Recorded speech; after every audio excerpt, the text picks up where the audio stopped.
और सीधे आपको कानपुर ले चलते, मुख्यमंत्री योगी आदित्यनाथ यहां पहुंचे और क्या कह रहे सुनते हैं।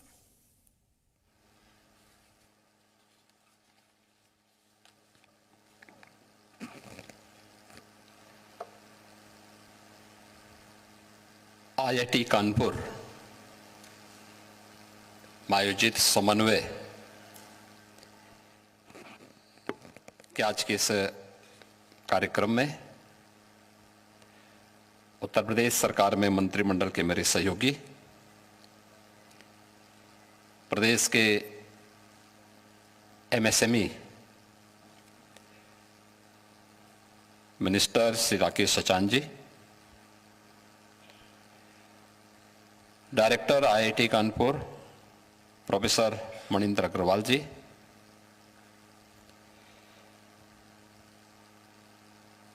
Chief technology officer TCS doctor Harry Quinn ji, deputy director IIT Kanpur professor Brajbhushan ji, आज के इस समन्वय कार्यक्रम के उद्घाटन सत्र में उपस्थित कानपुर के हमारे सभी माननीय जनप्रतिनिधिगण, आईआईटी कानपुर के हमारे सभी फैकल्टी मेंबर्स, इंडस्ट्री के हमारे डेलीगेट्स और आईआईटी कानपुर के हमारे सभी युवा, ऊर्जा से भरपूर छात्र छात्राएं और उपस्थित बहनों और भाइयों, आईआईटी कानपुर को समन्वय के इस विजन के लिए मैं हृदय से धन्यवाद देते हुए आप सभी प्रतिनिधियों का मैं प्रदेश सरकार की तरफ से हृदय से स्वागत करता हूं, अभिनंदन करता हूं। यह महत्वपूर्ण विषय जिसे लेकर के आज यहां पर यह समन्वय इंडस्ट्री एकेडमिया कोलैबोरेशन की कार्रवाई कैसे आगे बढ़ सकती है और खास तौर पर आज के उन ज्वलंत मुद्दों को लेकर के जो दुनिया की आवश्यकता है, समाज की सुरक्षा से जुड़ा हुआ है और एक कॉमन मैन के जीवन स्तर को ऊपर उठाने का है। Artificial intelligence, cyber security and sustainability, इन तीन महत्वपूर्ण पिलर्स को लेकर के यहां पर अलग अलग टेक्निकल सेशंस चलेंगे और उन सभी मुद्दों पर चर्चा होगी जिन मुद्दों को लेकर के आज एक सामान्य नागरिक, समाज, देश और दुनिया जिनके बारे में चिंतित भी है और जिनसे लाभान्वित होकर के अपने आप को आगे बढ़ाना चाहती है। इन महत्वपूर्ण मुद्दों पर चर्चा करने के पहले हमें कुछ बिंदुओं पर जरूर दृष्टि डालनी चाहिए।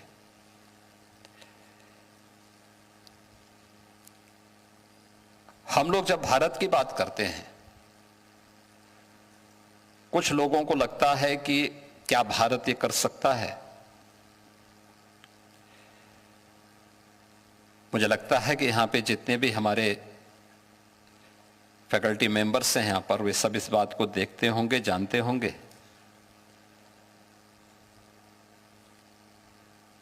कि पूरी दुनिया के अंदर, दुनिया की अर्थव्यवस्था में 17वीं सदी तक भारत का जो हिस्सा था वह नंबर 1 पर था। भारत दुनिया की सबसे बड़ी अर्थव्यवस्था थी। आज से 300 वर्ष पहले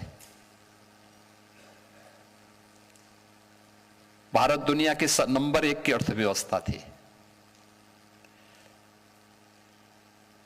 ग्लोबल जीडीपी में भारत का जो कंट्रीब्यूशन था वह 25% था।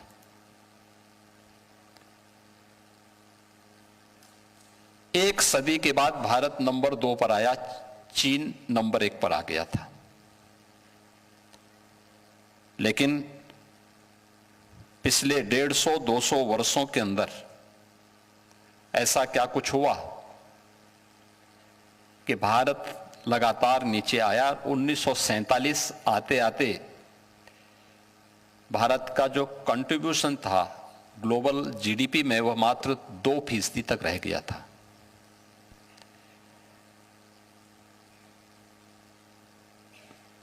पिछले 11 वर्ष में आपने बदलते हुए भारत को देखा है। ये बदलता हुआ भारत जो आज फिर से दुनिया की सबसे बड़ी तेजी के साथ उभरती हुई अर्थव्यवस्था में से एक है, आज दुनिया की चौथी बड़ी अर्थव्यवस्था बन चुका है और अगले 2 वर्ष में भारत दुनिया की तीसरी बड़ी अर्थव्यवस्था बनेगा। तीसरी अर्थव्यवस्था के बाद दूसरी अर्थव्यवस्था बनने का जो समय होगा उसमें इन सब का योगदान होना है।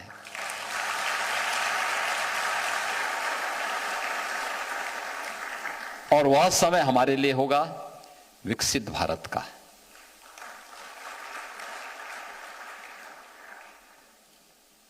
विकसित भारत के बारे में जो बातें प्रधानमंत्री जी ने रखी हैं, विकसित भारत केवल विकसित भारत नहीं होगा, आत्मनिर्भर भारत भी होगा। आत्मनिर्भरता जीवन के प्रत्येक क्षेत्र में, क्या कृषि का क्षेत्र हो, क्या टेक्नोलॉजी का क्षेत्र हो,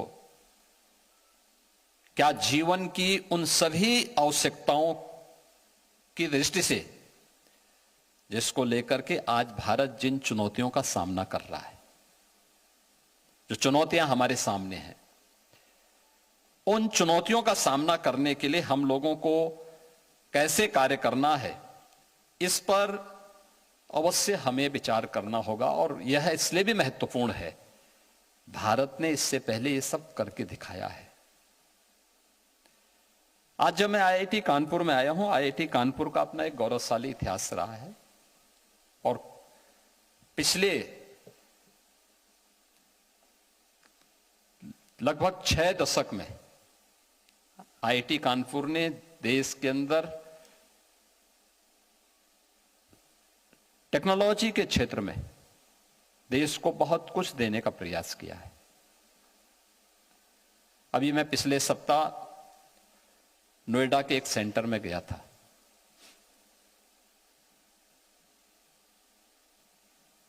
ड्रोन टेक्नोलॉजी का एक बेहतरीन केंद्र बना है और मुझे वहां पर आईआईटी कानपुर की भी कुछ फैकल्टी मिली थी।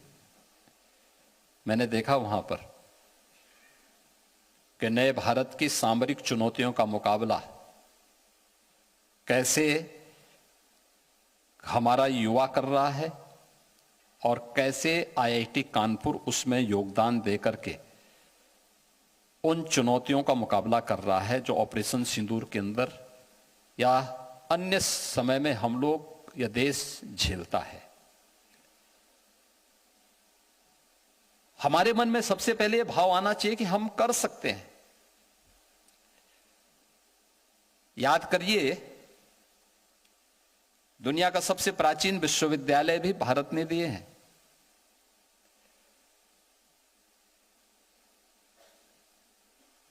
अभी मैं यहां पर आने के पहले मैंने एक एरियल सर्वे किया। यहां के सेंटर ऑफ एक्सीलेंस मिडटेक का जो एक सेंटर बन रहा है,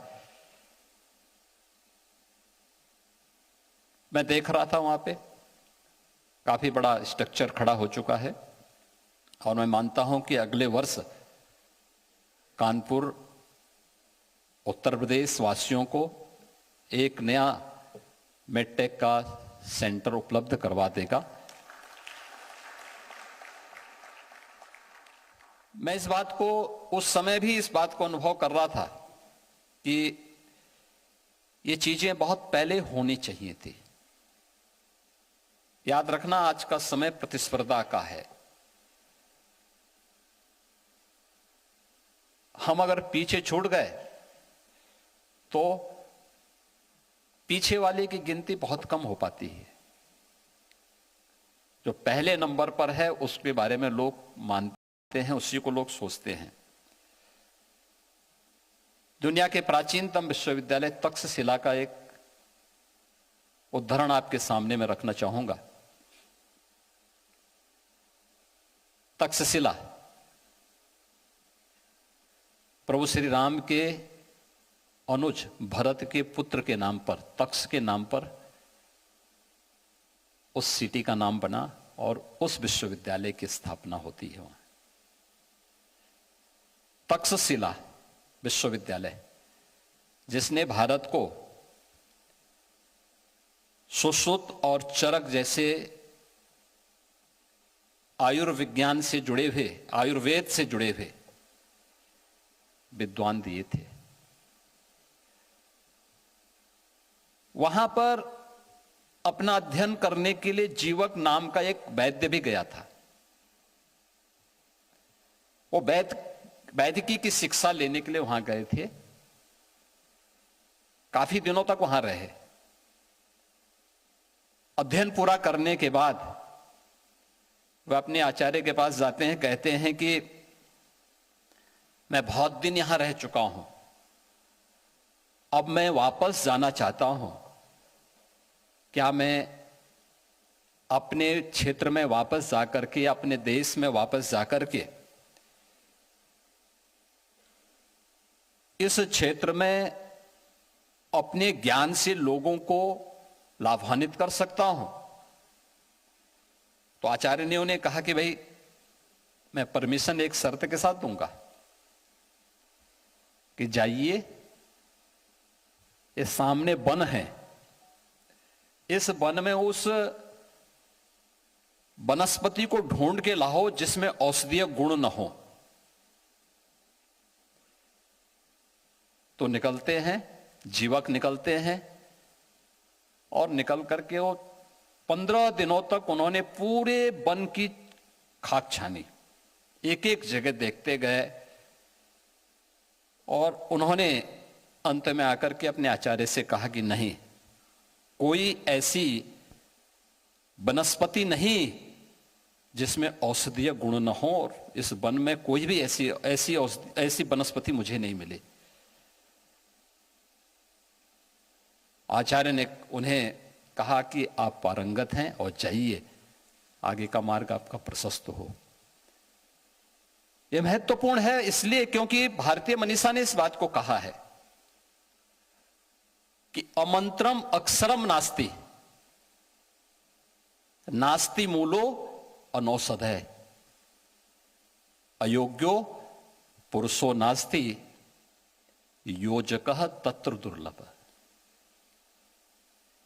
यानी कोई ऐसा अक्षर नहीं जिसमें मंत्र बनने की क्षमता न हो। आखिर कोई मंत्र बना होगा तो अक्षरों के संयोजन से ही बना होगा ना। और कोई वनस्पति ऐसी नहीं जिसमें औषधि बनने की सामर्थ्य न हो, और मनुष्य कोई ऐसा नहीं जिसमें योग्यता न हो। अगर मनुष्य अयोग्य है, अगर वनस्पति औषधि के योग्य नहीं है, अगर अक्षर मंत्र बनने के योग्य नहीं है, तो ये मान करके चलिए कि कोई योजक नहीं है, जोड़ने वाला नहीं है। और मुझे लगता है कि आईआईटी जैसे संस्थानों के पीछे की मंशा यही है कि वह उस योजक के रूप में काम कर रहे हैं, और ये समन्वय का कार्यक्रम उस योजक के रूप में एक नई कड़ी की, एक नई भूमिका का निर्वहन करने के लिए आज यहां पर आयोजित है। अक्सर हम देखते हैं, अक्सर हम इस बात को देखते हैं, अनुभव करते हैं कि हमारी अकादमिक संस्थाएं अपने आप में एक टापू बन गई।